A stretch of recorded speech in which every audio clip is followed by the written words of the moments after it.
Welcome to Show Me Something Wrong. Oh, where each episode one of us chooses a movie to watch that the other hasn't seen. The movie is often obscure, usually odd, and always wrong. I'm Dave. And I'm Guy, and I've chosen the movie, and it is Death Powder! Should probably check if that definitely distorts the audio.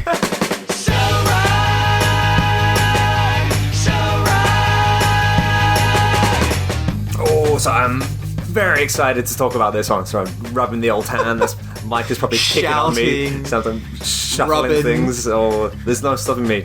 I've been infected by the death powder, and I'm shuffling, I'm moving, I'm dripping.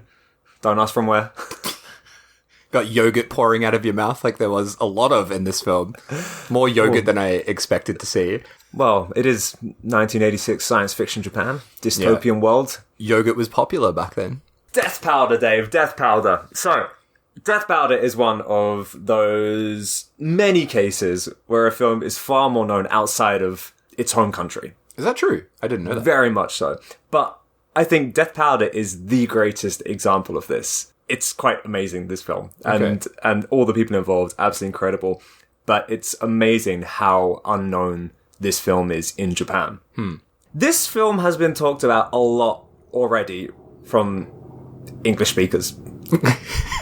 A foreign, a non-Japanese perspective. Crackers, yeah. And it's a well-known film. It's talked about a lot. Yeah, I knew. Although it's I knew still it. Fuck it, if you knew it, everyone bloody knows it. But it's even though it's an underground film and it's very obscure, it's still a film that kind of like pops up into conversation quite a lot. But there are so many things about this film that no one has talked about yet. No one. Ever, Dave. Shit. Well, maybe someone did, because I had to learn it from someone. But it's all things you've I just invented. made up. Yeah. You're bloody eating yogurt. So, even though this film is talked about a lot, I'm sure lots of people have already seen it. There is definitely something in this podcast that I guarantee you do not know. Maybe multiple things. So, bear with us. What a way to introduce the podcast. It's going to be a great one. It's going to be a good one. So, bear with us. It's going to be a good one. Bear with us. You might know, because you might be like, oh, fucking Death Powder. I know this film. It's made by that guy. Like, it's Japanese cyberpunk. I know this already, but... Switch it off. Exactly. Don't switch it off. Bear with us. Because I'm gonna blow your mind. Everyone will be drinking yogurts by the end of the day. So... Oh, you're right. So everyone will be drinking yogurts by the end of the day. Oh, dear. Bear with us, guys. Bear with us. It's been a long weekend. So, unsurprisingly, this film never made it big anywhere. Not in Japan or anywhere else. But at least for us, the Western folk, it is most known as being the film that started the Japanese cyberpunk genre. And just for perspective, this was released in 86, and Tetsuo, the poster child of Japanese cyberpunk, as I like to call it, was released in 89. So people say this was the first release in the Japanese cyberpunk genre. So a quick look at cyberpunk. A lot of it is rooted in like science fiction novels from the 60s, but the Japanese cyberpunk genre, as we know, the label Japanese cyberpunk, that all of these films like Death Powder, Tetsuo, Pinocchio, all those films get lumped into, the label didn't actually come out until after Tetsuo was made. Right. Like, this wasn't like, for example, the Dogma 95 movement, where you had a bunch of directors who were out to make similarly themed films with a set of rules and things they had to follow. This was just where a group of people who shared a, I guess, common fear or anxiety of where Japan was in that place economically, and they just happened to make these similarly themed, like, films. And then us Westerners, not us as in us, you and me, Dave, but we just created this term to lump them all in together. But the point I'm trying to make is, the majority of people outside of Japan know about this film because it gets mentioned whenever there is an overview of the Japanese cyberpunk genre, or like when people love to compare anything to Tetsuo because they share some sort of similar themes. But in Japan, however, while the director is a household name, Shigeru Izumiya, he is extremely famous. Very, very famous. He is known as a singer, songwriter primarily. He's kind of dubbed the Japanese Bob Dylan by many. Really? Yeah. Okay. He has 46 albums. Jesus Christ. He is a busy man. And obviously this kind of came out in the 80s, so he's since passed his heyday, but at least for like the generation above ours, everyone, now I'm saying everyone, the whole of Japan, knows him. He's just like such a, a famous person. It's literally like saying like, you know who Bob Dylan is, you know. Bob Dylan directed a cyberpunk film. I kind of like to see that. That'd be cool. Can you imagine? Harmonica over the top. No, I wouldn't like to see that. Nah, scrap that. I'm taking that one back. So yeah, everyone, like the generation above ours knows him as a singer-songwriter. The generation, or our generation, and the younger generation know him more as an actor. Right. So he does a lot of acting work. But also, apart from those two things, he does lots of, he's a painter, he's an artist, he does cooking-related activities, he does, like, soup kitchen stuff. Right. He's very much, like, into contributing to society. And he donates lots of music, music royalties, and music rights to places that have been affected by natural disasters, which there are many of in Japan. But he seems to be doing a lot to help his nation, you know? Right. He's very much put himself out there and donating whatever he can to help people, which is something we will get back to at the end of the podcast as well. Basically, he's a nice guy. Good man. Izumiya Shigeru. This absolutely fucked film. Yeah. Yeah, he's a good man. But apparently, this is kind of going a bit off track. When he was... when he made this in 85, 86, he was very much... I guess you would say an anarchist. Someone said he was on a TV show recently, and someone said like when he was younger, he was very, I think they said pointy was the word. Pointy? Okay. Which I guess would kind of translate to he was kind of like, I don't know, it was an anarchist with arrogant, what's the word I'm looking for? I don't know. It's pointy, Dave. He's pointy. But now he's become round. Right, okay. He was once a pointy man. Now he's a round man. Yeah. Okay. And he says that's down to him having a grandson now, and it's made him all soft and lovely. But apparently back in the day, he was like fucking aggressive and pointy. He's a pointy. He's pointy. He's a conehead. Yeah. But actually, so I don't know, how familiar are you with this guy, Izumiya Shigeru? Not at all. I had never heard of him. Awesome. Yeah. Because you are more familiar with him than you think. Okay. Yeah. Interesting. Yeah. As a director, he unfortunately only has 3 credits. Yeah. But he has over 80 as an actor. Okay. Yeah. Which is how I mentioned before, the our generation, the one below us, know him more as an actor. But basically, he was in Burst City, Panic High School from Ishisogo. And your mate, Obayashi, he was in His Motorbike, Her Island. Okay. I don't know if you've seen that one. Oh, yeah. That's one of his best films. Good. Apparently he's in that.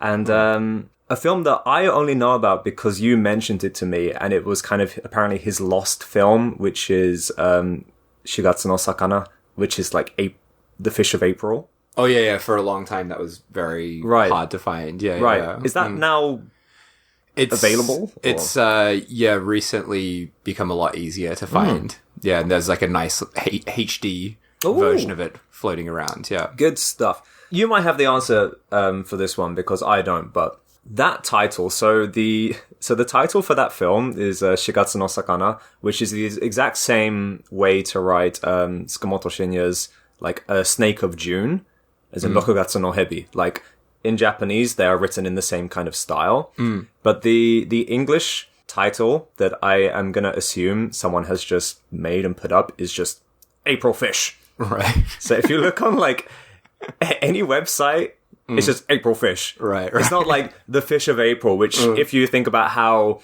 A Snake of June was translated, that would be the kind of, you know, the way to translate it. Before seeing the title of this in English. I had always seen it for some reason translated into a French title. Ooh, interesting. So it was always Poisson d'Avril. Well, there you go then.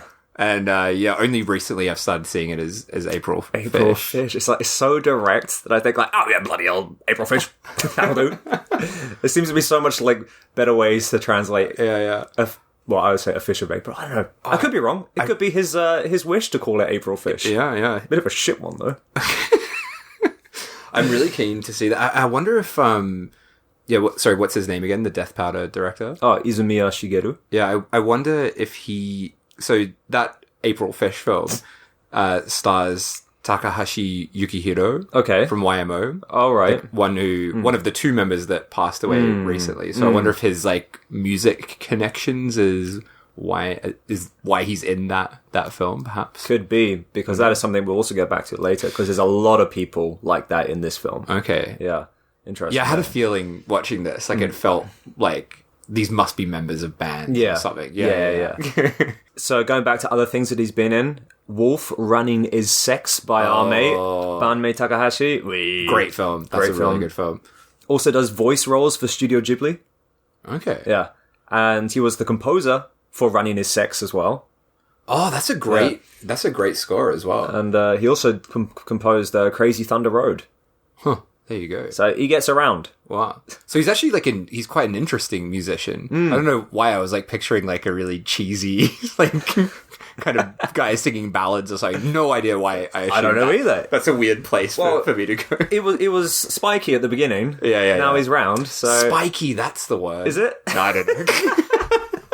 So I think he was pretty interesting. I think he was quite out there. And the film he made before this, I've actually brought it round for you to lend you. It's a pink film, and it's really fucking intense. Right, okay. It's called Harlem Valentine's Day. Okay. And it's one of the best pink films I've seen. It's fucking nuts. Okay. He was a pointy fella back in the day. Whatever that means. So, just for perspective, his musical debut was 1971. So Death Powder came out 15 years after that. So this was like written, produced, directed, scripted, and starring Shigeru. This is entirely his creation. And with that, let's get into the film. I've got lots more tidbits that I'm going to spread out throughout this. Tidbits, bits of tits. So brace yourself for them. Bear with me. So let's get into the opening. All right. Go on then. Oh, God. I will say, as I usually do, I watched this twice. And the first time, I was like, what the absolute fuck is this film? I was so baffled by it. And I was a little bit sleepy on the first watch through. No. Not a good film to watch a bit sleepy. And I liked it, and I liked aspects of it, but I was really confused about it. But second time watching it this morning, just before recording this, I fucking loved it. And even though I was like taking notes, I was still really, really into it. It is a incredibly strange film. Can I ask, before we even get into the opening, I don't know if you know the answer to this, but is this shot on film or video? Do you know? Because I don't know. It's like that should be a really easy thing to tell. I want to say video. Yeah, it is like a VHS rip, so it's hard to tell. And a lot of the editing is very super digital, or not digital, but like that kind of mid 80s kind of TV style editing, like pictures like shrinking down in frame. But there were like shots where I'm like, oh, it's film. It's definitely film. And then there were other scenes where I'm like, wait, is it video or is it both? But it's got a very interesting look to it. Yeah, that is kind of unlike anything I've seen. It's a very, very bizarre looking film. Yeah, I think what you said, a lot of the transitions and stylistic choices kind of scream shot on video. Yeah, and it kind of looks like it makes sense that he's a musician because a lot of the editing kind of feels like music video editing and all these really bizarre, kind of like, TV looking effects. Super strange looking film. Yep. But yes, the opening scene just opens on this, which we see a lot, right? This kind of powder substance. Oh, I love it. Floating around. Love it. And it's like a weird kind of video effect, right? That you see a lot over the film. And we get this like really initially baffling opening of a massive explosion. 3 heads lined up on the floor, Yep. on fire. Water pouring down everywhere. It looks like this sort of destroyed, apocalyptic kind of location. A hand is coming out of the water. Yeah, and the hand And it's looks a really gross, doesn't it? Yeah. There's something weird about it. And it's not a real hand, right? It's like a robotic hand, I think. I don't know. Because I'm like, why would he make this a robot hand? But it's moving in this very, like, robotic kind of way. And then we just see another guy who we don't know at this point on the ground. Yep. Looking very unwell. Very unwell. Everything is slow motion. There's just sounds of, like, dripping water and sci-fi-esque, like, beeps. Yeah. Absolutely crazy opening. And then it does that kind of, this, very video effect crossfade into a guy who I assume is the director, right? Holding a big shotgun. Yeah. And just, like, bandages wrapped around his head. He looks like he's been through hell. And then it cuts away to this... We don't know what it is yet, but it's clearly, like, some kind of android thing. Yeah. Female femdroid. Femdroid. Strapped to this kind of bed frame. Yeah. It's kind of like a table, but like a metal kind of bed Like frame. a rack kind of thing. Yeah, and this like weird purple light and smoke. Already in the scene, I'm just like, oh, this film is such a guy film. Not guy as in, like, oh, this is a film for the boys, but a film for you, for guy. Have you ever said that in your life? This is a film for the lads. This is a film for the boys. Oh, Tetsuo, that's a film for the boys. Yeah, no, this is a guy film. Yeah, but yeah, pretty wild. Pretty opening. dreamlike as well. Yeah, it's just like this insane flash forward of all the chaos that's yet to come, a glimpse into what madness awaits us. Yeah. And it's like just different shots of different like things that happen later. Nothing is connected visually. Yeah. But I'm completely grasped. I'm like, oh, I'm intrigued. I want to know what's coming. And then we get that blast of powder onto the screen. Yeah. And you get the title screen. Death powder. Beautiful stuff. Beautiful. What an opening. It is. Color me intrigued, Dave. Bear with us, guys. That's fine. I mean, and we get, so next shot after the title sequence, or title screen, cityscape, digital sperm kind of stuff. Sort of light flying orbs. around. Yeah. Again, very dreamlike. Yeah. I've seen this film so many times and I still don't get the sperm orbs. Yeah. There's a what they few are. things about this film, and I should probably save this towards the end or whatever, but like every time I watch it, I learn and understand it a little bit more. But there are still some things that I haven't quite figured out. And those digital sperm orbs just is one of them. I had no idea what they were supposed to be. Looks cool though. Oh, well, that's important. So you got some sperm flopping around the screen. The woman is running in front of a massive, like, neon backdrop, which looks awesome. Yeah. Is that the same location that's used in Evil Dead Trap 2? You know what? I was thinking the exact same thing. Yeah, it instantly reminded me of Evil Dead Trap 2 with that massive neon sign and the silhouetted figure in front. But yeah, it looks fucking awesome. Yes. Great shot. She runs into a shopping arcade. Camera work is very frantic, but the sound is very ambient. An old woman looks like sort of is because it's obviously just filmed without permission. Yeah. And I don't know. I love that he kept this shot in, but this old woman like looks at the camera, but they blur her face. It's so odd. It's really, and there are maybe 3 or 4 moments in this that are some of the strangest stylistic choices I think I've ever seen. That's one of them because they could have easily cut away. Because it's literally like a split second before he cuts it anyway, but decided to keep it in and stick a black box on some woman's face. Yeah. There's another bit later that's like, on a similar level of like, what the fuck am I watching? And that scene is also so odd because you can see so many people's faces. Yeah, and they just blur her. And there's just that one lady who decides, I don't know, they're just like, no, we don't want your face in our film. Get out of here. That's what makes me think it was like a deliberate stylistic choice, where he's like, I'll keep it in. and I'll blur it for some reason. Yeah, blur her face. Could be. Because the whole film is probably based on the anxiety from the progression of technology. It could be something lying in there. Could be. Could be. Let's keep going, though. So we got two people running. You got our two somewhat main characters, both running in different places, running at full speed. And then we kick into some funky-ass music, don't we, Dave?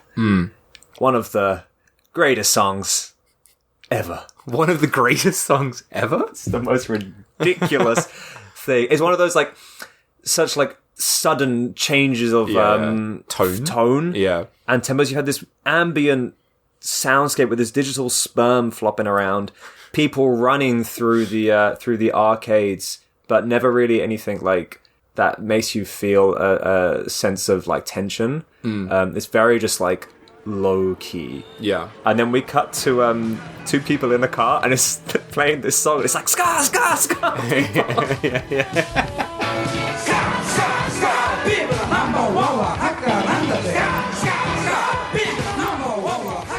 Like, and it's so in your face. Did you get the did you hear what they were singing? No, I didn't. Singing about the Scar people. Oh yeah.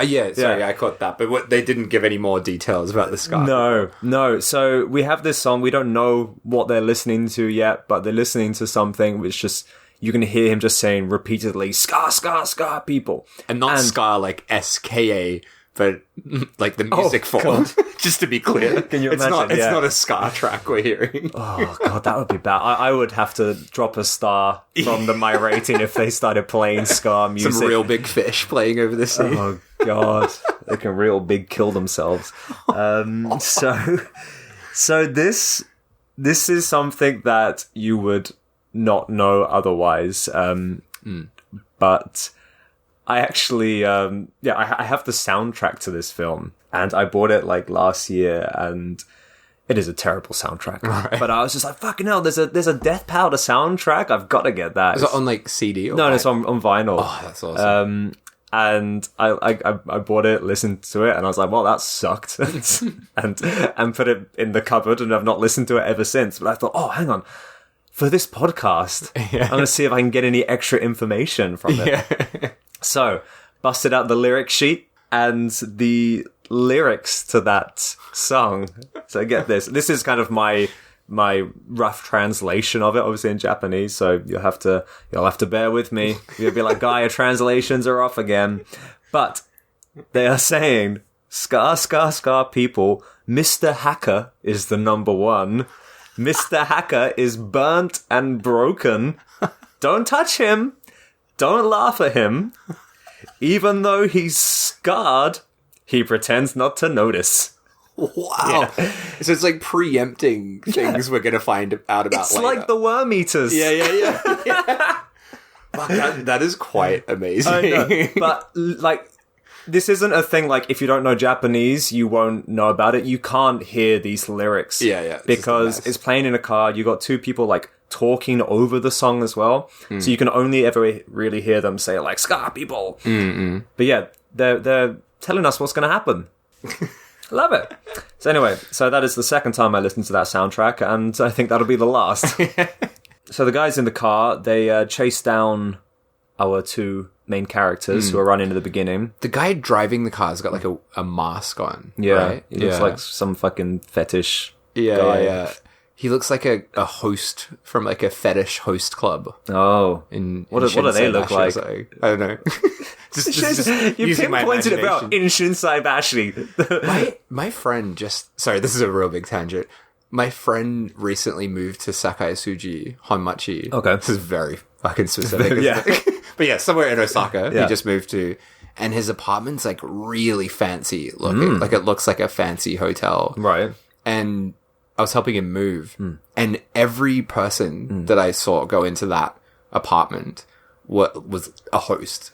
Oh, really? Like, definitely a host. Like, had the host hair, had all the makeup on and the outfits. But, like, what's going on there? Has he moved into an apartment building Is he a host? He's not a host. Is he like a good-looking guy? He's a good-looking guy. Yeah. Maybe he's undercover. He's like... Or they're going to recruit him. That's why they let him move in. They're like, we need not only your profile photo, but we need a full body shot for you to move in. Penis pictures. Yeah, penis for the pics. landlord. Yeah. You got to sign your name.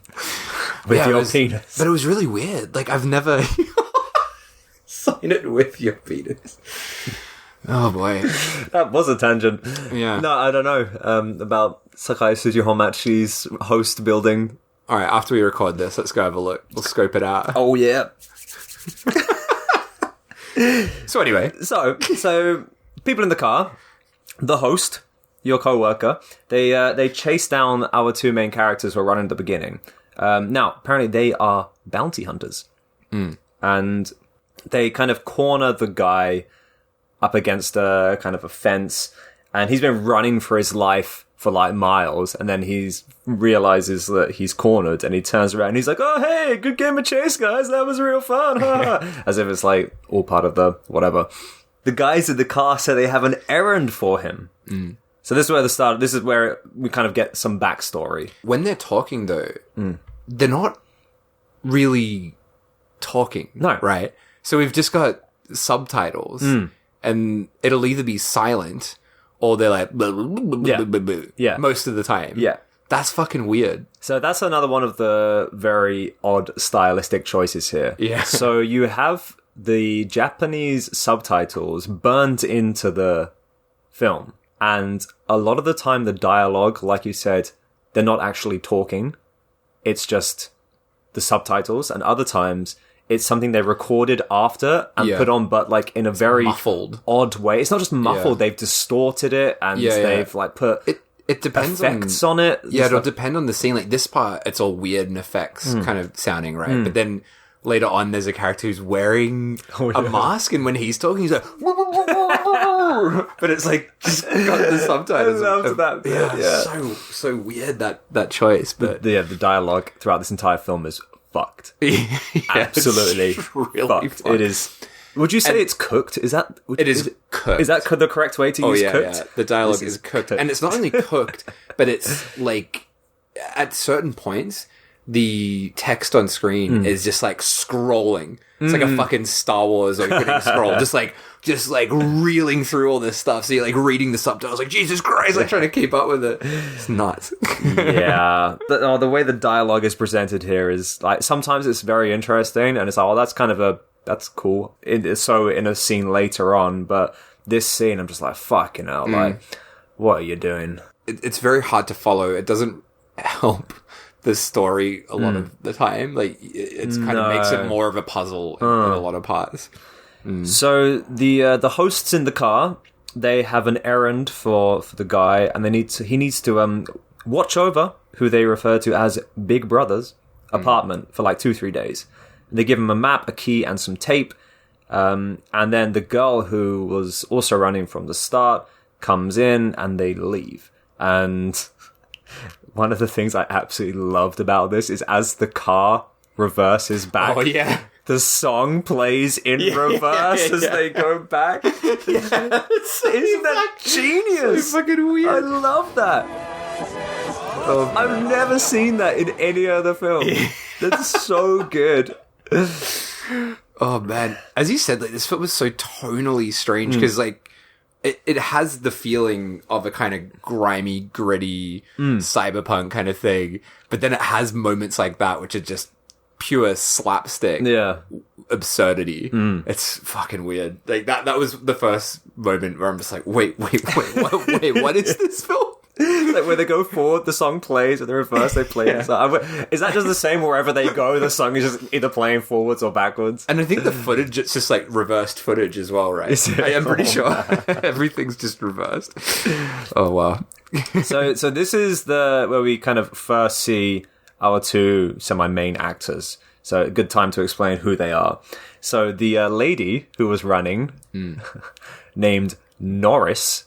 Norris. Her name is Norris. I thought it was Moessa. Her name is Norris. Okay, I wrote down Moessa. There's a reason you think it's Moessa, which I'll get to. Okay.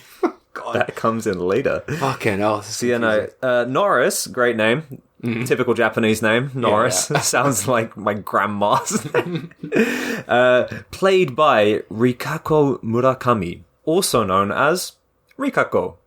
She has a stylized way to write her first name, and she's just one of those people who has done so much that you're kind of unsure of what she's famous for in the first Right. place. She's billed as a Japanese talent. Right, You know, right. she just does everything. Actress, fashion icon, lifestyle advisor, writer, business owner, blah, blah, blah. God. It's like everyone fucking knows her. Everyone. Everyone knows in her. the fucking world. At least in Japan. Rikako. You can't even walk a fucking meter down the street without hearing someone bloody talking about Rikaku. Not Kaku. But yeah, she's like fucking A-list celebrity. Is she really? Yeah. Like, are we talking Becky level A-list? I don't know who that is. You don't know Becky? Who's that? You don't fucking know Becky? Come on, mate. You know Becky. She's like half white, half Japanese TV celebrity. She was in Miike's, what was it? Miike's, a more recent Miike film. I haven't seen any of his recent ones, actually. I've totally forgotten the name of it. She was in one of his actual very good recent films. Oh, well, not First Love. Yes. Yeah. Did you seen that? No, but people always say that's his good recent film. Yeah. But, Okay. And it was like quite a turn for her because she's like playing like a psycho, kind of violent psycho, but she's known as being this sort of squeaky clean. Oh, okay. TV I'll give that a watch. Becky. And just Becky. Oh. That's it. Becky. Becky. That's a pretty, I like... can't believe you don't know Becky. Becky's quite a common name. That's pretty bold to just choose that as your one sole name to go by. But everyone knows Becky, except you. Well, she's no Rikaku.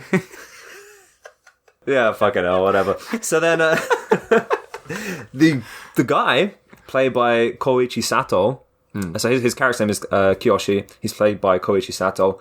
Big name actor. You might know him from Mishima, A Life in 4 Chapters. Okay, does he play a big role in that? I haven't seen it. But you rated it 5 stars on Letterboxd. It's an amazing film. He was also in Spiral, the Ring sequels. He was in Sukiyaki Western Django, everyone's favorite Miike film. Wait, what did you say his name was again? Koichi Sato. I'm not seeing him in Mishima. Perhaps not a big role. Oh, okay. Anyway, he's kind of a big name actor, but he is also quite famous for being the son of veteran actor Rentaro Mikuni, who was in that Harakiri film from 62. He was in Kwaidan and also Sailor Suit and Machine Gun.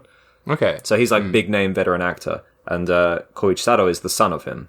He's also in an Obayashi film. Oh, which one? One of the best ones. April Fish. Not April Fish. He's in Bound for the Fields, the Mountains, and the Seacoast, which is one of, like, that's a fucking 5-star film. Oh, shit. Yeah. I'll have to give that a watch. Let's stop the podcast now so you can watch it. It's only about 3 hours long.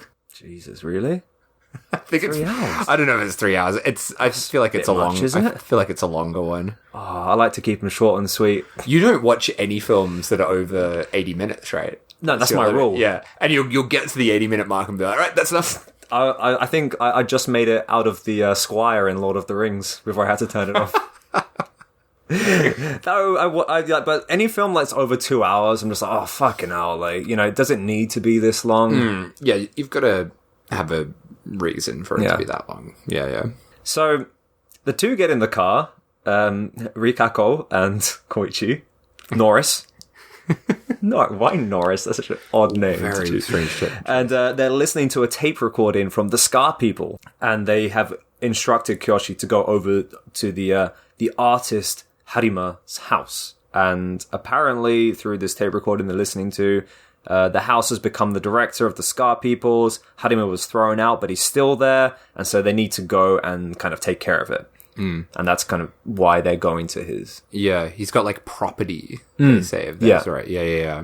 And then you get at the end of this tape recording, it's like, by the way, this tape will automatically self-destruct. Yeah, but then it doesn't. They're listening to, like, a cassette tape in the middle of the 80s. Like, the 80s. And I like the way they kind of, like, talk shit about the Scar People. They're like, who the fuck is that? And it's some Scar guy, he's a bit of a wino. The next part I wanted to ask you about, because there's something in this film I did not understand on both watches. So after this scene, we go back to the weird femdroid, on the metal bed frame again. Sunglasses on as well, which is just beautiful cyberpunk aesthetics, yeah. And I think she says it, or there's a voiceover or something, but they say the moo is coming. Yeah. What does that mean? We'll come back to that later, though. Do we? Yeah. Fuck, I did not understand what the moo was referring to. But yeah, they say, the Moo are coming, which is yet another character we're given a name to with no explanation, which happens so many times throughout this film. Right, okay. Yeah, the Moo is coming. It's like, who the fuck are the Moo? Yeah. So we're back in the car again, right? And Norris puts on a headset. Yeah. And I don't know if I was misunderstanding this, but she seems to have some kind of connection or reading on the android or what's going on in this Harima house, right? Yeah. But the Harima character is just smashing the shit out of the room in the building that I guess is owned by the Scar people. Yeah. And it's like, why is he doing that? And with the android in it. And he's just smashing it up like crazy, like crushing the ceiling. And Norris kind of gets the message on the headset, I guess. Yeah. I don't know how she's monitoring. Yeah, I don't know how she's got this connection, but she's like, oh, the replicant is half dead already. I don't know how she has that connection. No. But, and then eventually she hears through the headset that the replicant is apparently dead. Dead. The done. android it's done. replicant. That's it. So that's where we know that the android creature is referred to as the replicant, which changes without any explanation. Yeah. But yeah, so the replicant's dead, which has just cost them 10 grand, but they still got to go and collect the replica's body.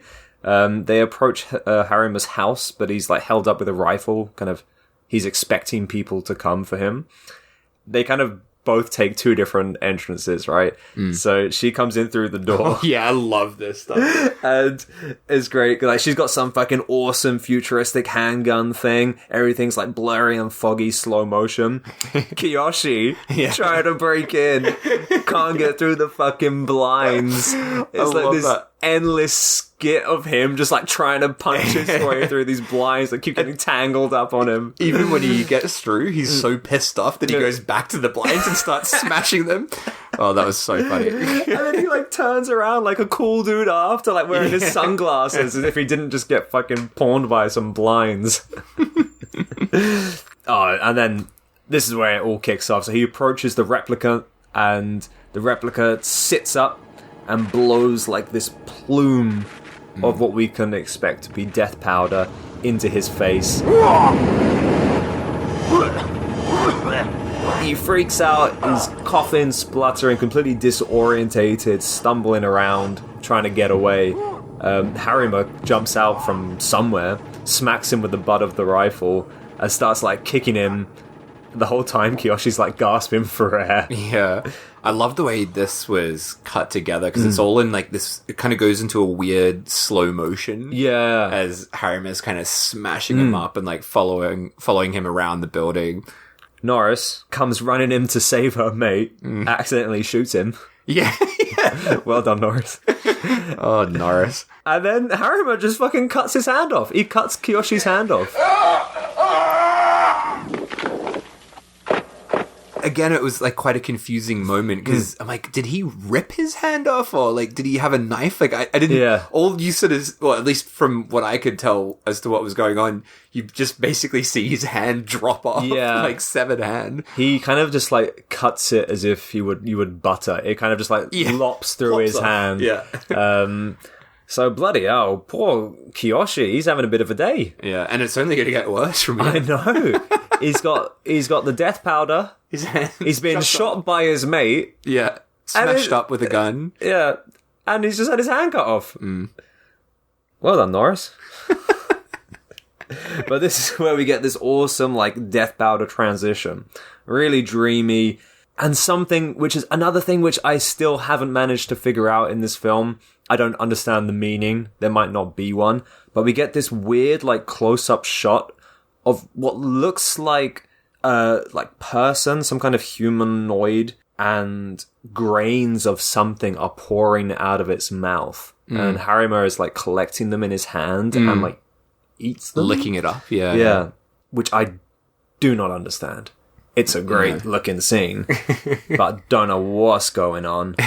More electric sperm come flying through the air, and the replicant evaporates, just disappears. Well, that's it then, isn't it? The end. Roll credits.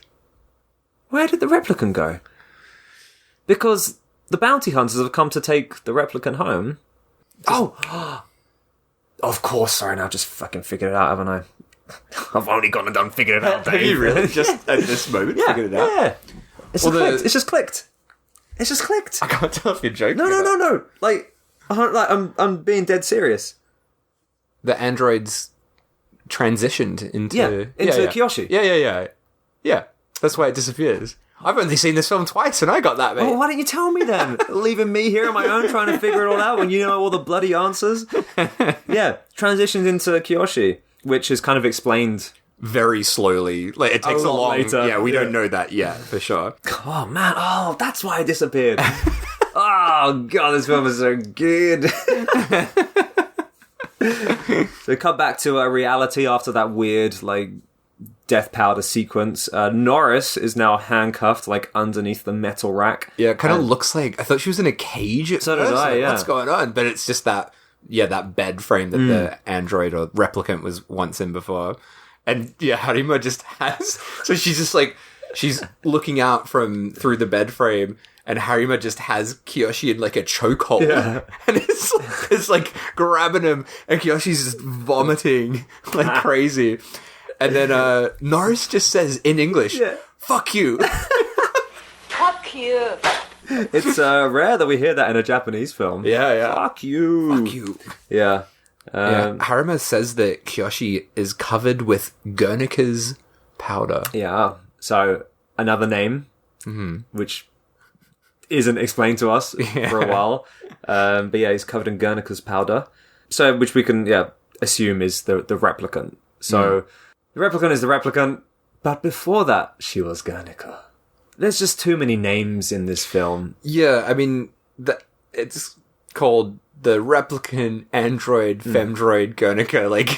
It's a lot of name changes going on in here. Harima, he gets referred to as Aniki sometimes, Big Brother, and it's mate, it's a 60-minute film. Yeah, stick to one name. One name. Yeah, one name. Come on. Per character. Yeah, that's all we need. Yeah, and they're not the only examples. There's so many more. Yeah. So Guernica, who's we can only assume named after the famous Pablo Picasso painting representing the bombing, the Spanish Civil War. For some reason. Yeah. Couldn't tell you why. So yeah, like you said, Harima's got Kiyoshi. He's kind of trying to make him vomit up the death powder, it would appear. And it seemed like if you were breathe it in, you die, but not before getting completely fucked up. Because Kiyoshi is looking pretty grim now. Yeah, his eyes are all fucked and swollen. And he looks awful, and he's kind of going crazy as well. He's just laughing madly, just delirious. Yeah. But he's suge. So he's great. Incredible. This is the best. He looks like he just ate a whole lobster. He's got a crustacean allergy. His whole fucking face and eyes and neck is all swollen up, dripping. But then here is when he says, "Moessa, help me." Yeah, Which is what you were saying. That's what I thought. Yeah. Her name was Moessa, not Norris. I had to double check. Wait, is that her name? And no, her name is Norris. There's no character called Moessa. Why? I know. It just, so confusing. So, I don't know where that name comes from. Because in the credits of this film, on the back of the VHS, there is no credit for Moessa. I don't know who it is. I think it's probably just down to his, delusion. But again, it's just another one of those character names that we're introduced to with no context. Sure. So yeah, fuck that. Fuck Baffling. But Norris, aka Moessa. Oh, Rikako. But Rikako, she breaks free from the bed frame. Yes. And attacks Harima. And this thing that happens at this point is probably in the top 10 most fucking bizarre just head-scratching fucking moments I've ever seen in a film, where she grabs Harima, smashes him up on the ceiling, then there's this absolutely fucking crazy shot where the shot of him hitting the ceiling becomes like a little tiny screen. Yeah. So it's like a image within an image. Yeah. And kind of is superimposed over the shot of Norris and kind of goes down to the bottom of the frame. And then she kicks the superimposed image of Harima off the screen. I know. It's fucking crazy. It's like an effect out of like Tim and Eric, like, or something like that. It's so insane. It's so crazy. It breaks the fourth wall in no way I've ever seen before or since. It's incredible. Baffling. She kicks a frame. Kicks a frame out of frame. Isn't that the best? It's great. Oh, I loved it. Yeah. Yeah, I've not seen anything like that before. I don't know where he got the balls to do that. Yeah, it's nuts. And then she stabs him in the fucking eye with a robo hand. Yeah, she's got a robo hand now. So she takes off her glove, she's got a claw, stabs him in the eye. Yeah. Meanwhile, Kyoshi doesn't know what the fuck he's doing. He's stumbling around like a drunk. And his face is like morphing, expanding and contracting, and everything is just like layered. Yeah, it kind of reminded me of the Toxic Avenger transition. So like pulsating, and it's like it's got that classic Troma effect where the face is all like bloating out and stuff. That was great. It's a pretty amazing sequence, this whole part, and it goes for ages, right? Where his like face is like melting and stretching. And Harima's just like watching with his eyeball hanging out, like, oh shit. This fucking Death Note is wild. And he lets out this massive scream that kind of just goes on forever. It's like, whoa. And it's like weirdly, the pitch has been fucked around with. It's like auto-tuned almost. Yeah. And it has this really long, drony scream. And then just the blast of death powder. Yeah, and then which then gets sort of sucked into his mouth, right? So it's like good. He sucks in all this death powder. And there's all this like weird random footage superimposed over the top as well, with like this backwards music playing because we're going in to one of the weirdest flashbacks ever. Yes. So yeah, this is maybe now so we've had the woman's face blurred at the start, the frame getting kicked out of frame. Yes. And then this is probably the third bit where I'm just like, what the fuck am I watching? This is one of the craziest tonal shifts I've ever seen. Ever. I love it so much. But yeah, we fade into this flashback where this like title is just going across the screen saying call name Guernica. Yeah. And we see this, replicant, android, femdroid, whatever it is. And she's just like saying all her stats. Yeah. Like her height and her weight. Yeah. And all the text is like going across the screen with the stats. And then we see like a man, like both watches, I had no fucking idea what this was, but this man's like carrying around what looks like the kind of corpse of a robot or something. It's like this weird blue body. Yeah. And for some reason, and I only actually realized this the last time I watched it, it looks like he kind of brings it out of like a UFO or something. Yeah. It's really weird. But it's probably just like the door to the lab or something. Yeah. But, he's walking around with this like broken android corpse for some reason. Yeah, we hear like Guernica like says that she's an android of the 90s. Oh yeah. Created by Dr. Lu. Dr. Lu. Now, before we get into Dr. Lu, because that's fucking mind blasting, I have to tell you about Guernica. Okay, yeah. So, the actress who plays Guernica is played by Mari Natsuki, another person who is ridiculously famous in Japan. And she's primarily a singer, also does lots of voice acting. She does stuff for Studio Ghibli, again. She was in Isle of Dogs as a voice actor. And what's really bizarre is I was watching this and I was like, fuck, I'm starving. I'm going to get some food.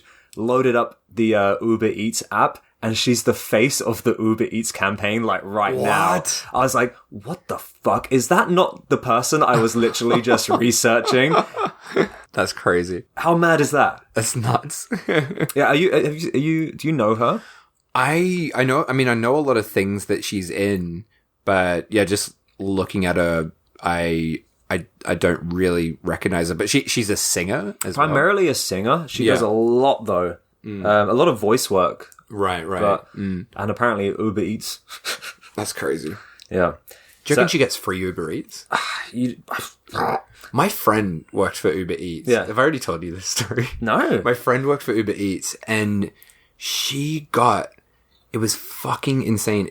She, just as like a bonus for her job, she got $1,000 worth of free anything on Uber per month. What? Per month? Yes. When she first told me, and I'm fuck? like, you must have got your numbers mixed up there. And she said it again and confirmed it. It's like, no, it was that much. So when she had that job, it was at the beginning of coronavirus as well. So she was at home, just getting Uber constantly, put on like, a whole bunch of weight. Amazing. But yeah, you would just like, you'd never, that's it's incredible. You can get anything on Uber Eats. They go to the convenience stores. That's what I was They'll thinking. pick you up beers. Yeah, you could get all your groceries, get your toilet paper.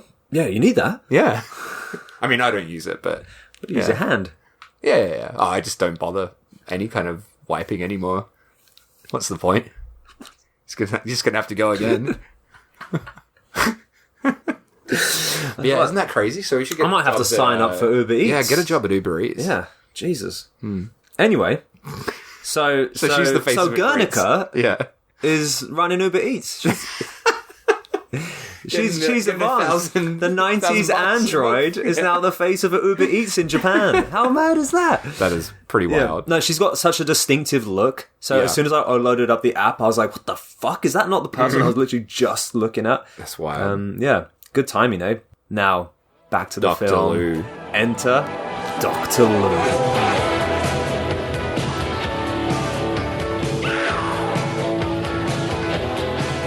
Oh my god. The greatest character in this whole film by far. Oh my god. He comes flying over the top of the camera with an electric guitar, and we get this like text flash up on screen saying Dr. Lou made me. And he's singing, dancing in the desert, playing guitar and singing this ridiculous song. It's one of the worst songs I've ever heard. The song gets progressively more out of time as he sings it. Like, his voice and the music is out of fucking time, and he's just like singing about, he's like, I created a femdroid, yay, I built myself an android. And he's going, she's beautiful, she's mechanical, oh baby. He has got to be like the best portrayal of a mad doctor ever. And it's just so like ludicrous. He's in this lab coat that's got graffiti on the back. He's got like ridiculous like glam rock hair and like it feels, Beatles glasses. Yeah, it feels like we've gone from this like cyberpunk kind of universe to like Rocky Horror or something like that. It's truly bonkers.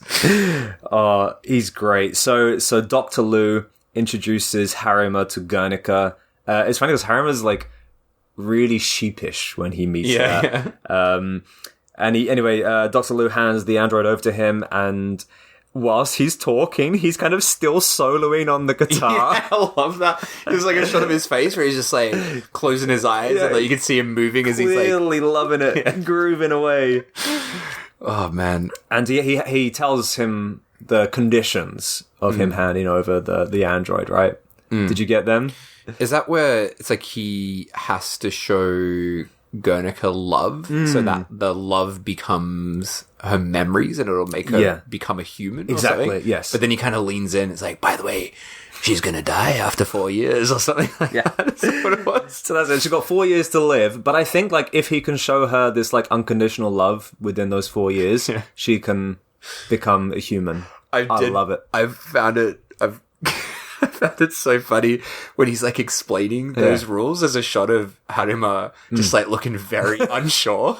He's just kind of like, I don't know about this. This guy just keeps playing guitar. Should I trust him? I love it. Does he also say she'll die after 4 years and become powder? That's right. And transfer life to other things. Yeah. Don't know what that means. Oh, well, that's death powder. Yeah, but like transfer life to other things. But I guess that's the Kyoshi thing, maybe? Yes. Yeah. What a puzzle of a movie. Oh, I know. So yeah, when she dies, the body will become powder that can spread. So essentially, she's the source of life. Yeah. Of immortality. Knockout stuff. But did you recognize who Dr. Liu was? No, I didn't. I was wondering who he was. Yes. You know what? Don't look at him. Don't look at him. Don't look out. Okay. Because I was hoping so much that you wouldn't recognize him. Yeah. Because I wanted to see your reaction. Okay. Not only do you know him, he's in one of your favorite films. Oh, really? Big role in your favorite films. Oh, really? Not only that, we met 2 days ago and we were you brought him up in conversation. And I was thinking like, oh fuck, he's gonna tell me like he was in bloody Death Powder as well. And I was waiting for you to ask me about Death Powder. And you didn't. And I was like, fuck, he hasn't figured it out. Yes! Can you guess who we're talking about? I have no idea. I'm gonna drop hints. Okay. He's in a Miike film. He's in a Miike film that you love. Graveyard of Honor? No. Ichi the Killer? No. Gozu? No. Huh? Katakuri? Yeah. Is he the Richard guy? He's Richard! Right, fucking hell. Oh shit, I didn't recognize him at all. I know, isn't it mad? Holy shit. Well, I mean, this is like a long time before Katakuri. Oh, what the fuck? Yes. So Dr. Liu, played by Kiyoshiro Imawano, a very famous rock musician, unfortunately died of throat cancer in 2009, but insanely famous. This was the first film he was in. But like you said at the beginning, like, I think because of Izumiya's like musical background, he was able to like employ and ask the help of lots of other various famous musicians. But Kiyoshiro is definitely by far the most famous out of anyone in this. And he was Richard in Happiness of the Katakuris.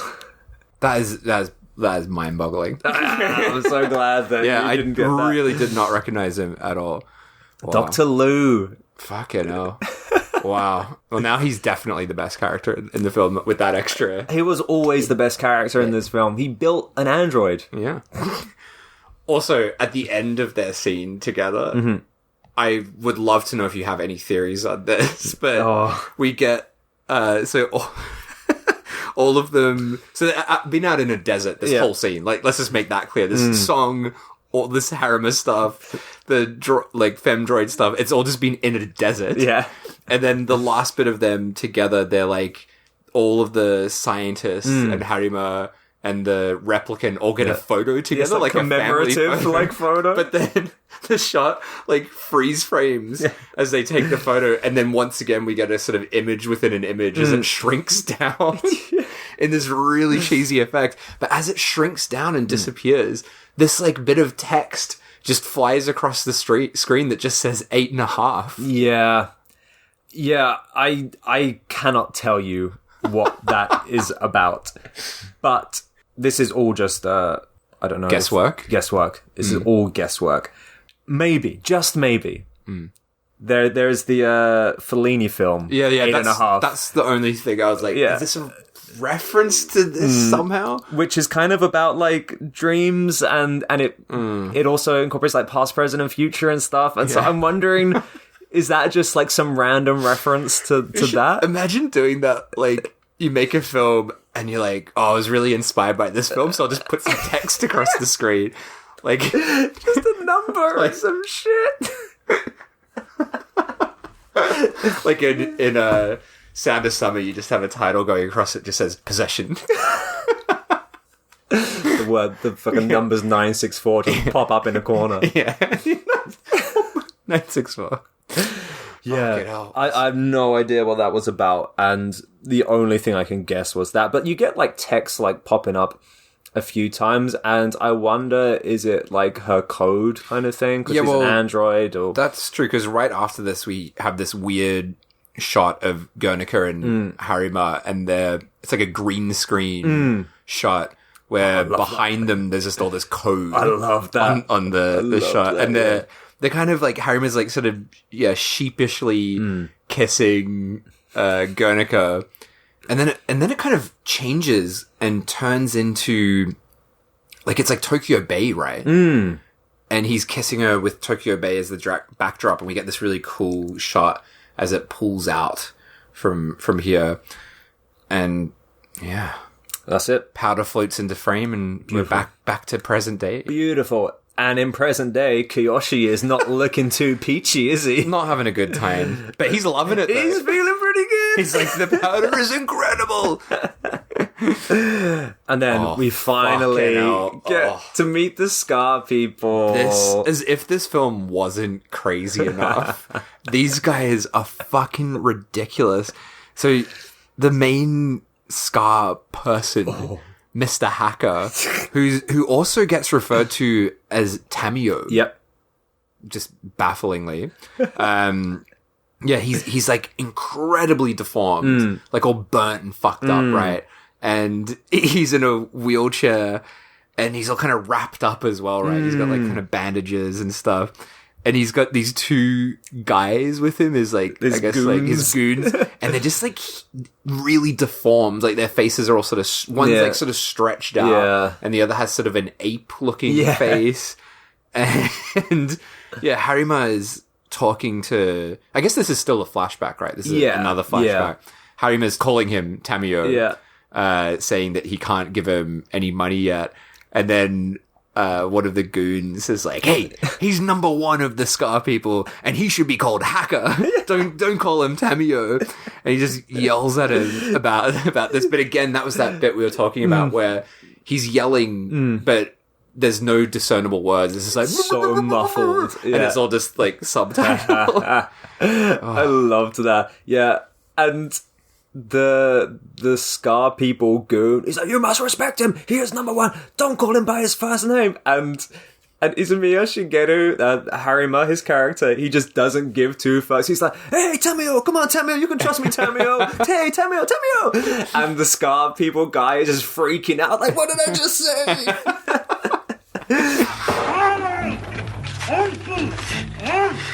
So apparently, the Scar people lent him some money.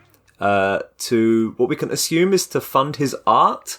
Right. Yeah, but he's a failed artist and he can't pay them back yet. And so he's kind of like trying to get some more time off of them.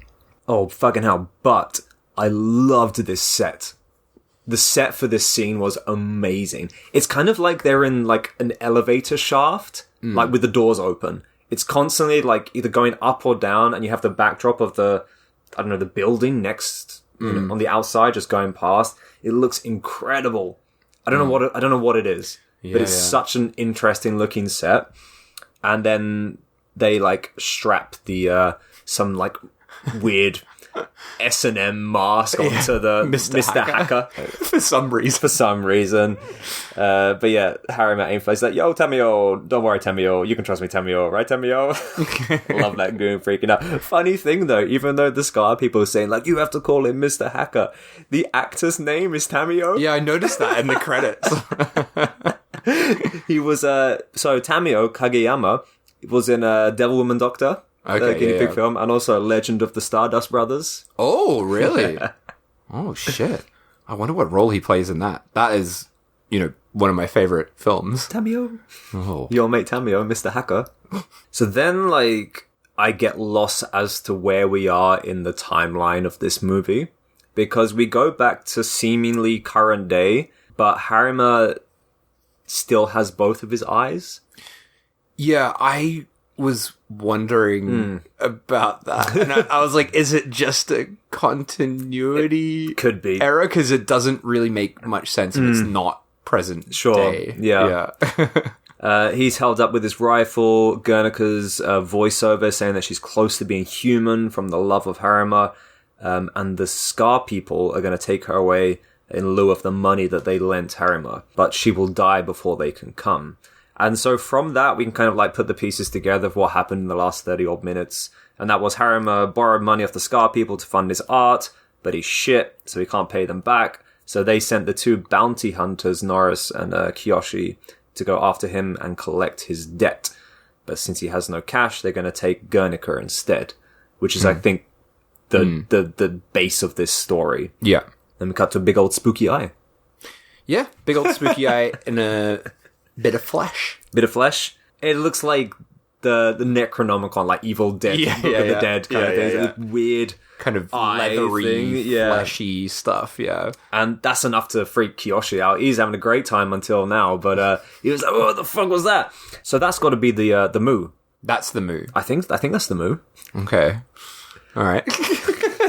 I think it's the Mu. Okay. He calls the Scar people, tells them don't come here, but they need Guernica for some reason. We don't even know why they need Guernica, but they're after her. And we cut back to the ruins of Dr. Lu's lab, the desert, through a voiceover and some weird text on the screen. Bizarre graphic just slowly zooming in on screen. So fucked. Tells us the incredible properties of the death powder, and it can become the very essence of life, and people will want it.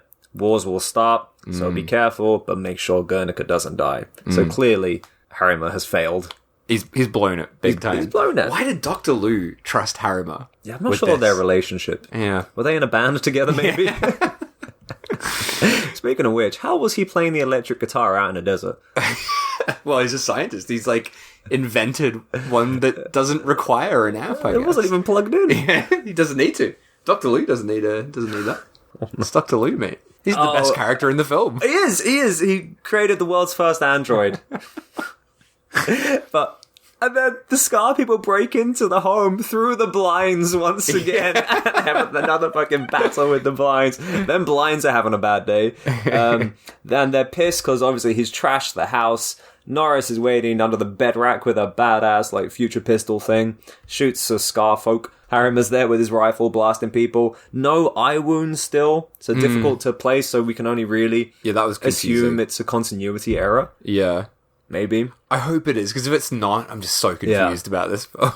Kiyoshi stands up. He's looking a lot better. Yeah. His eyes are still a bit fucked, but he's not all like stretched out and deranged anymore. Looking a bit better.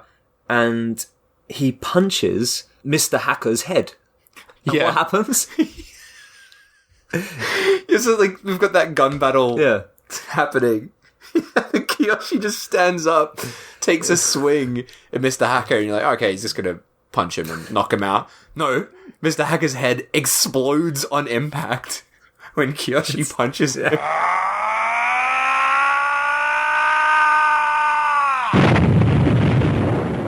His whole head explodes. It's also such a great build-up to this character, Mr. Hacker. He was like, he's the number one of the Scar people, and he just gets his head punched to smithereens. He's also wheelchair bound, you know. Oh, God. He's not the strongest fella, is he? Oh, man. That was truly amazing. Tell me all. But after his face explodes. Yeah. Just everything's on fire at this point. And we're just seeing shots of things burning. Just like random things on fire. And yeah, like I don't know if that was started by the exploding head or what. But yeah, everything's on fire and burning. That's the kind of stuff we saw at the beginning of the film, right? We're sort of back to that again. Yeah. Yeah, I'm not sure why everything's on fire. Heads of the Scar people are on fire. House is on fire. But through the power of the death powder that Kiyoshi inhaled, Guernica is now using his body and will be living through him because she is the essence of life. She should have really picked someone with two hands, I thought. It's a bad choice. I guess she already went in there and then Harima cut off the hand. Because he breathed in the death powder and then Harima cut off the hand. So it's actually Harima's fault again. Oh, no. What a twit. He cut the love of his life's hand off. Yeah. Oh, what a dick. He's not getting any handies from Guernica.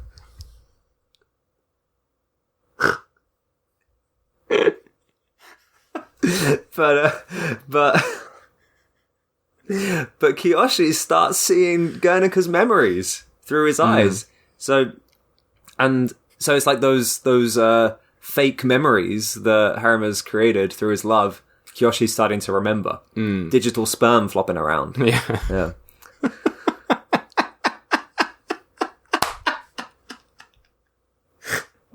Yeah, digital sperm flopping around. And then just everything blows up. Yeah. Everything just blows up. There's a massive build-up of like weird kind of just like bloody things and heads on fire and sperm. And then the house blows up. Like, I don't know why. I don't know why. Is this also brought on from Mr. Hacker's head getting punched? I don't know. Is Is this brought on by Mr. Hacker's head being... oh no. Fucking hell. But that's it now, like, Kiyoshi's super strong. He can punch heads until they blow up. He can punch someone's head and blow up a whole house. Oh, so funny thing, side story.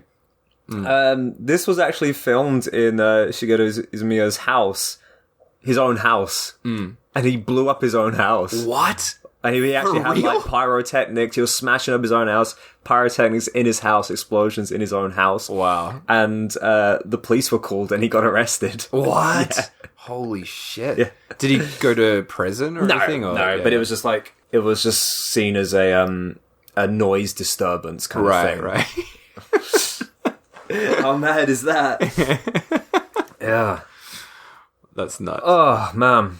Then the following scene is a controversial one. So this is one that has plagued viewers and reviewers, and unfortunately the thing which people take away most from this film. Right. So after the explosion, we had this massive build-up, massive explosion. We are shown a photo gallery. Mm-hmm. A strange series of pictures. Yeah. Like this. While some odd elevator music kind of plays on top.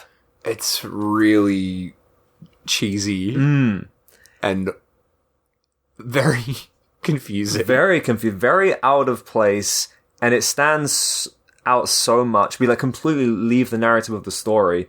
And what's really bizarre is like these photos seemingly have nothing to do with anything that we've seen just so like far. Stock images, essentially. And it kind of looks like weird, like noir horror kind of thing. It's like some car chases. There's like chalk outlines of dead bodies, like classic suit and hat noir clothes. Yeah, and this goes on for like a few minutes.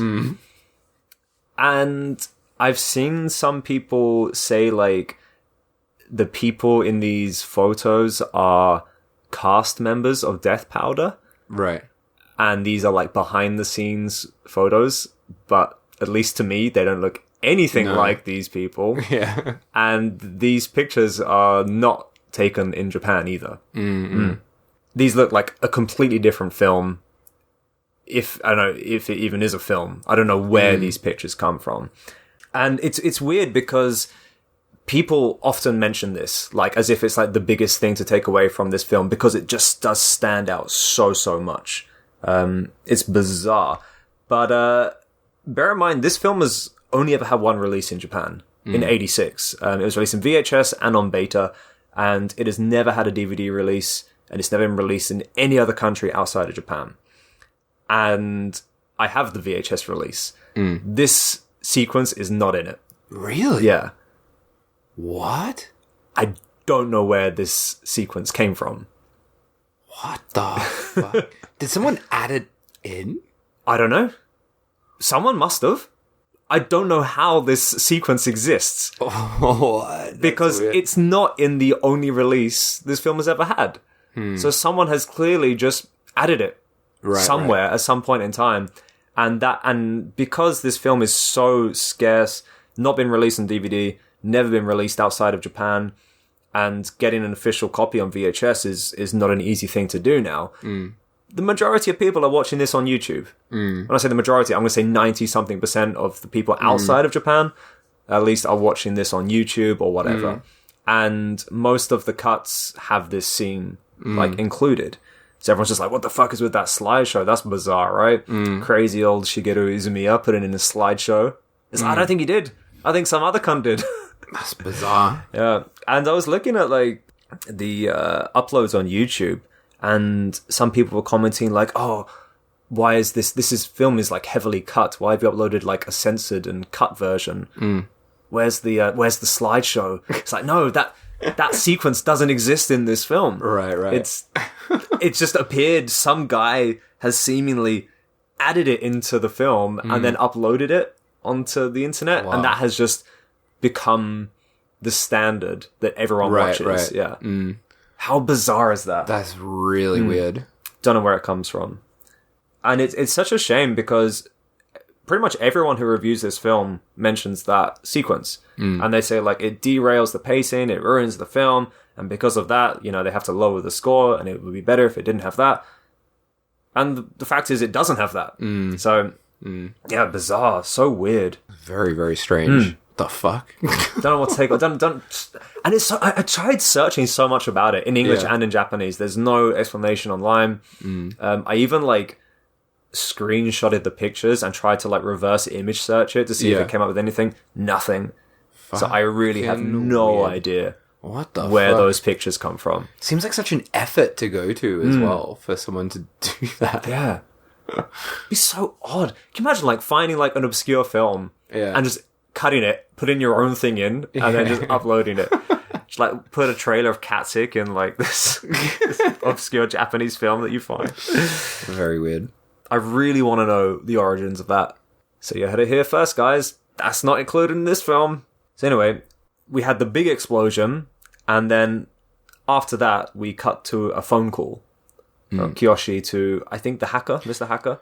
Yeah, this part I actually didn't really understand. I didn't understand what this phone call was about. But yeah, it's Kiyoshi, right? Saying that Harima has helped him, Yeah. but didn't really get the context. I wonder if that's because, I don't know, he had Guernica, who then breathed him life, which then gave him a second life.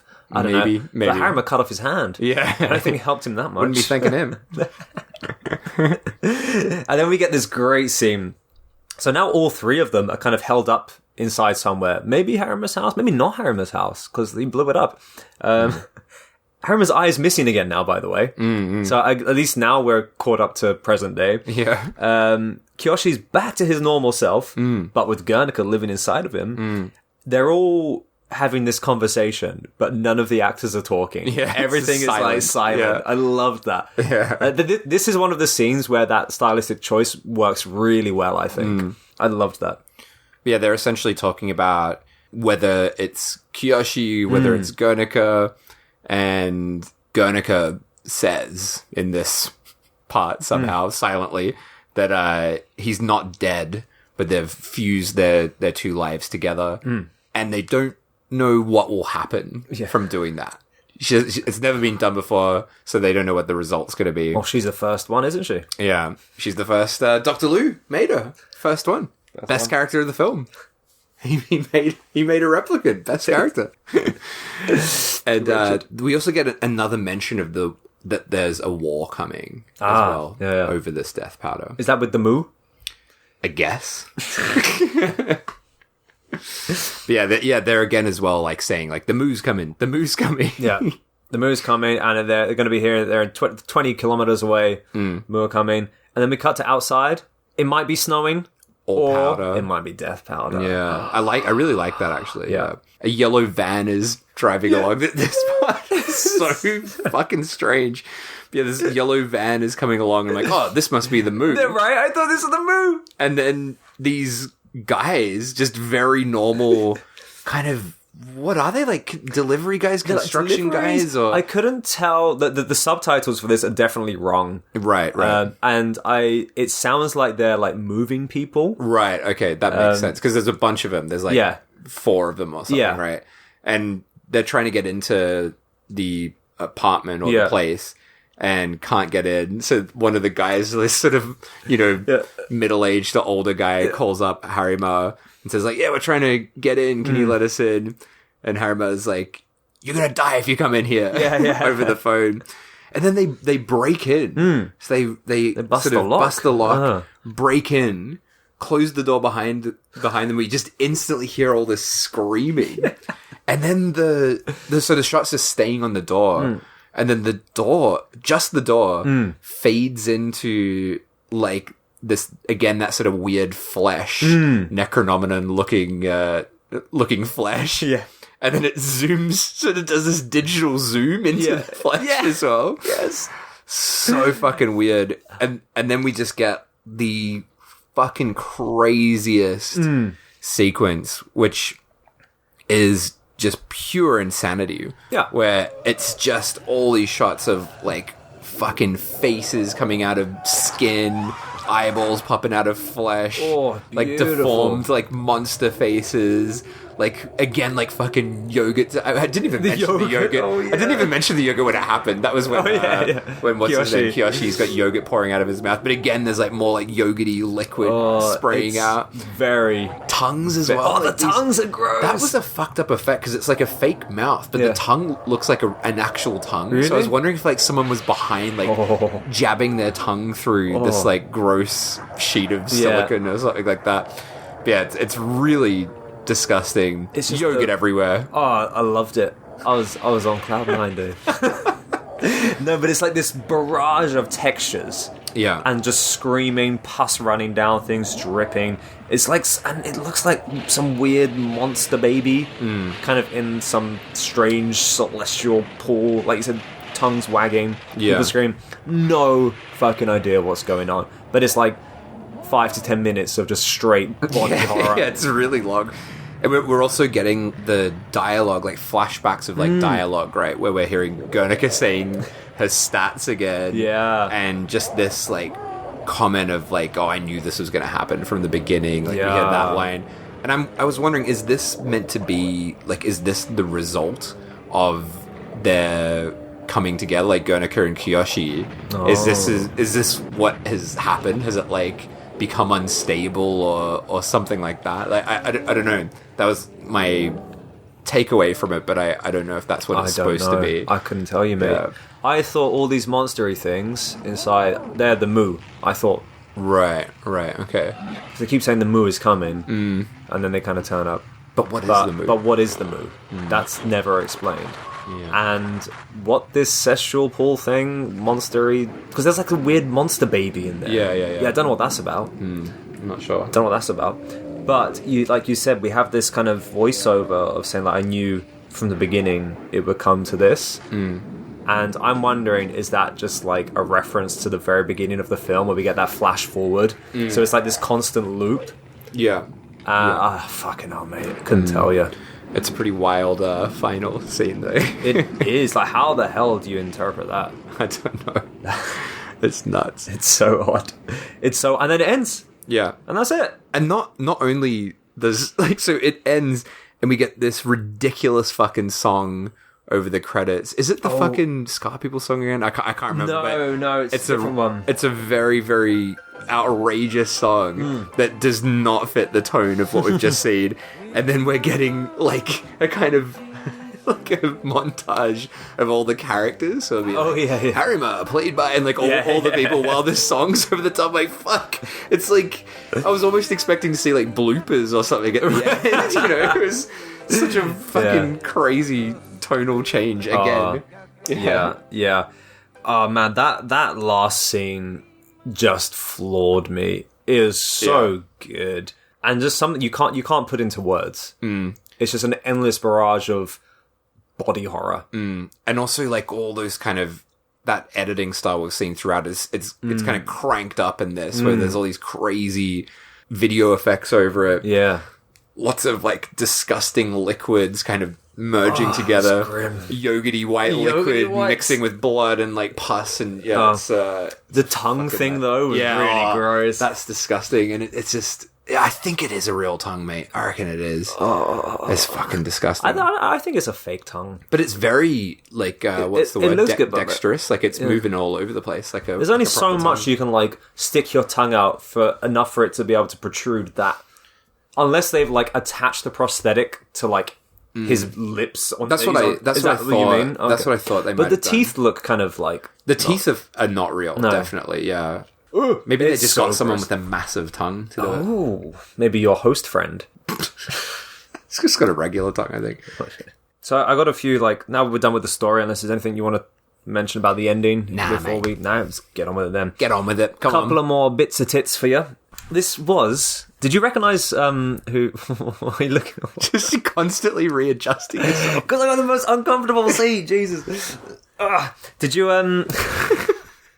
Did you catch who this was filmed by? No. Go on. This was all right. I'm getting there. This was filmed by Kazuo Komizu, aka Gaira, who you all know from the Guts of a Virgin and Entrails of Beautiful Woman films. So he filmed this. Okay. Which is bizarre, right? Not only that, the special effects were by Yuichi Matsui, who also did the Guts of a Virgin stuff. He did Cyclops, but more recently, he was the special effects artist for Ring. Loads of Miike films, like Audition, Ichi the Killer, Full Metal Yakuza, Bird People in China, Andromeda, Gozu.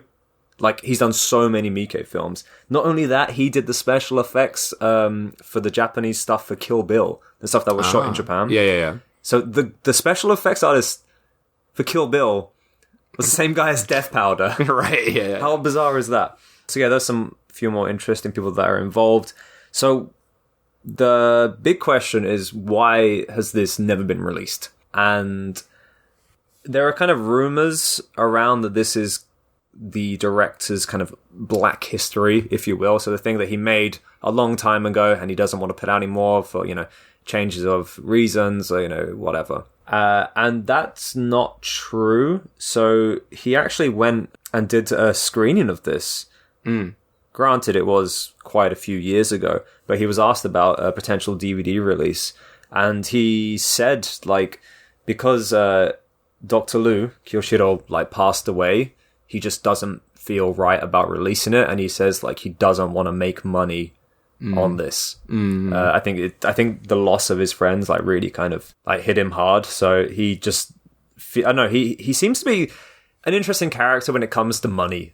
Right. Like I said before, he donates his musical royalties to people who are in need, etc., etc. So for him to make money on something that his friend was in who passed, for him it doesn't seem like an ethical thing to do, or just something that he's not interested in doing.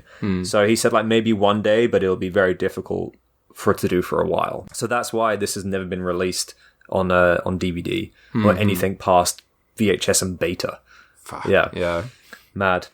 I've seen this a bunch of times and I've never tried to understand it up until watching it for this podcast. I've always just watched it for the sake of the visuals. It's just such a fun film to just kind of mong out to and enjoy the mad Mong out to.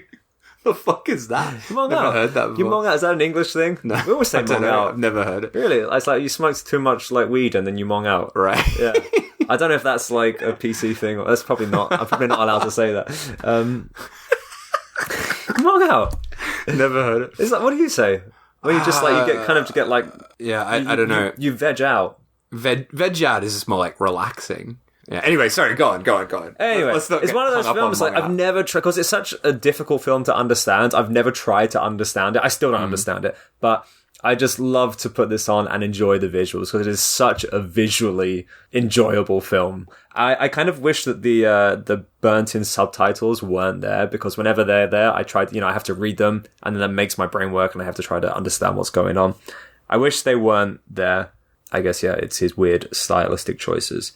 But, yeah, I think visually this film is fucking awesome. And I love the music in this as well. I said the soundtrack is absolute dog shit. Yeah. And it is, because the A side of this record are two songs that aren't even in the movie. Right. And the B side is the song that plays at the end in the credits, and then the Scar People song only. not much going on. It's not much going on.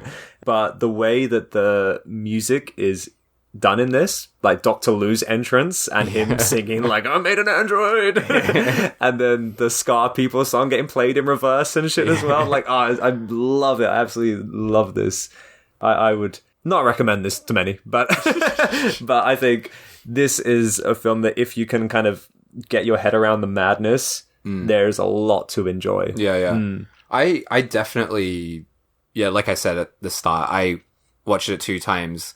First time I enjoyed aspects of it, but I was a bit frazzled by the end of it. But then watching it a second time, I really, really appreciated it. And I think also just the fact that it's from 1986 and the things that he's doing here just feel, kind of revolutionary in a lot of ways. And it's, no matter what, even if you like or dislike this film, you cannot deny that he's doing things it takes balls to do. Oh, yeah. Like, just some of the choices are so crazy. And just, yeah. So you said this is the only thing he's directed? No, or? he's done 2 other films. One is Harlem Valentine's Day. Oh, right, yeah, you mentioned which is that, a fantastic pink film. Yeah. Like, really, really fucking good. That's got loads of similar insane stylistic choices. And there's another film which I've not seen. I've heard it's not very good. Right. Yeah, but he's only done 3. Yeah, it really feels like it's made by someone who's maybe not primarily a filmmaker, because he just does whatever the fuck he wants in the best possible way. But yeah, I really loved it. I thought it was great, and I'm glad I could finally see it, because as you said, this film does get talked about quite a lot, surprisingly. For a film that is so completely insane, it gets talked about a lot. Yeah. One last thing to share. So when this was released, there was an exhibition, and it was the Art of Death Powder exhibition in Tokyo, and he had loads of props from the film. And apparently people who reserved, and you could buy the tape, the VHS or beta there as well, but people who reserved in advance also got a copy of the script, apparently. So somewhere there are copies of the script floating around. And I feel like that is the key to understanding this. I really want to get my hands on a copy of that. I've never seen any evidence of it existing, photographic wise, but just to know that there is something like that floating around, I'd love to get my hand on that. Yeah. Are you actively seeking that out, trying to find it? I mean, I have the Death Powder things saved in Yahoo auctions and stuff, in auction sites. So when something pops up, I get a little notification. Nothing ever pops up. I think once or twice, maybe a year, a VHS will pop up. I've already got the tape, so I don't really need to buy that again. I've never seen a copy of the beta. And the only reason I know it exists is I have a flyer, an ordering form for this film. Yeah. And you can tick a box if you want the VHS or beta. Yeah. So there must be a beta somewhere. Yeah, but I've never seen evidence of one existing apart from the ordering form. But I would love to get my hands on that. So there you go. How about the wrong-ometer for this film? Bloody hell. So, wrong-ometer, how wrong the film is, how fucked up it is, how much it shouldn't exist. I mean, it's going to be a high one, isn't it? Yeah, I'm going to go pretty high for this. I was thinking about it before. I think just the crazy fucking tonal shifts, the music video in the middle of it, that with Dr. Liu, and after hearing you talk about the director and the people involved, this is a wild film that is kind of unlike anything, and it's completely deranged, completely fucking demented. I'm gonna go for an 8. I was also thinking 8. Yeah. Right. I was on the fence, 8 or 9. Yeah. I'm gonna go 8. Yeah, I think it's a solid 8. It's a solid 8. It's a solid 8. All right. Well, thanks for bearing with us, guys. I hope you enjoyed your yogurts. I love that we spent all that time talking about yogurt at the start, and then I missed the part where yogurt comes out of his mouth. You fucked it up for us all, Dave. Yeah. Well, doing Death Powder this time has influenced what I've chosen to do for next time. Okay. Because our last few films have been really fucked. I'm exhausted. Really fucked. So, yeah, we've done, what was it, Night Evil Soul, which was quite a mindfuck to watch. Yeah. We did Limbo, which was a real tough one to... It's just, there's narratively very difficult. And then this, which is also very, very, very fucking hard to make sense of. Yeah. So I'm going for something that, in terms of narrative, is pretty simple. Okay, good. But it's a fucked film. Good.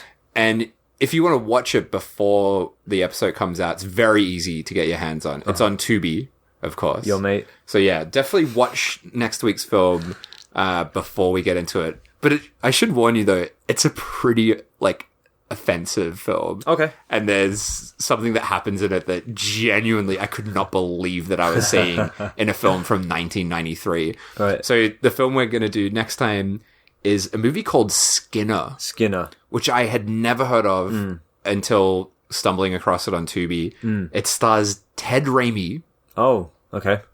And Tracy Lords. Oh. And Ricky Lake. Okay. Isn't that fucking crazy? And it's directed by a guy called Ivan Nagy. He sounds like a nut. Yeah, we're going to find out a lot of things about him next time as well. So yeah, do watch it before listening though. Skinner. From 93. Yeah, 93. Be careful because there's quite a few films called Skinner. Yeah. Yeah, it's on Tubi, and I think it has a Blu-ray as well, so pretty easy to get your hands on. So yeah, Skinner. Well, there you go. Time. All right. And as always, where can people find us? SMSW podcast. On Twitter. On Twitter, that's it. And the email, do you remember that? It's just the name. SMSW. No. Show me something wrong. At MySpace. No. You can email us at showmesomethingwrong@gmail.com. And hey, leave us a review, guys, on Apple Podcasts. Look how tired we both are reviewing these bloody films. Yeah. I blame the movies. They've been a bad influence on us. All right, mate. Well, let's go. I've got a tub of yogurt in the fridge. Let's dig into it. Let's get involved in that yogurt.